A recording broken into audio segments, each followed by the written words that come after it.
అప్పుల బాధలు వెంటాడుతున్నాయా? అయితే 6 జేవిఆర్ వారి జాతిరత్నాలు ధరించండి.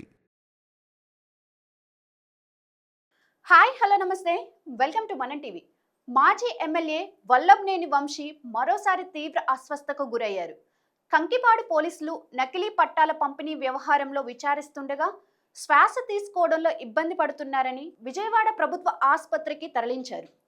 వైద్య పరీక్షల అనంతరం వంశీని విజయవాడ పోలీసులు సబ్ జైలుకు తరలించినట్టు తెలుస్తుంది. అయితే ఈ కేసుకు సంబంధించిన వంశీని విచారించగా నాకేం తెలీదు, దీనికి నాకు ఎటువంటి సంబంధం లేదు అంటూ సమాధానాలు చెప్పినట్లు సమాచారం. ఇళ్ల పట్టాలు ఎక్కడ తయారు చేశారు, వాటిని ఎక్కడ ముద్రించారు, రెవెన్యూ అధికారి సంతకంతో కూడిన స్టాంపులు ఎలా తయారు చేశారు, ఇలా పోలీసులు పలు రకాలుగా ప్రశ్నలు సంధించినా వంశీ నుంచి పెద్దగా బదులు రాలేదని సమాచారం.